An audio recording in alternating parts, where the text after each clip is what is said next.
गुरुपौर्णिमा म्हणजे काय? गुरुपौर्णिमा म्हणजे शिष्यानं आपल्या गुरुविषयीची उत्तराई होण्याचा दिवस.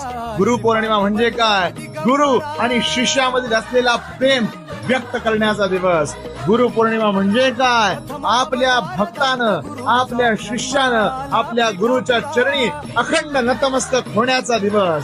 गुरुपौर्णिमा म्हणजे सार्वभौम असलेल्या गुरुच्या पदरामध्ये लोटांगण घालून त्याला तू मला कधीही सोडू नकोस हे आवर्जून सांगून प्रेम व्यक्त करण्याचा दिवस. मित्रांनो आणि विशेषतः भक्तगणांनो, लक्षात ठेवा, साक्षात सदाशिवानं, साक्षात नारायणानं सुरू केलेली ही गुरु परंपरा आणि ह्या गुरु परंपरेनुसार चालणारे आपण सर्व आपल्या गुरुच्या चरणी लीन व्हा. गुरुपौर्णिमा आनंदानं, उत्साहानं, चैतन्यानं साजरी करा. आपल्या गुरुच्या चरणी नतमस्तक व्हा. गुरु सदैव पाठी राखा होईल. श्री स्वामी समर्थ. गुरुचे लक्षण गुरुचरिताचे कर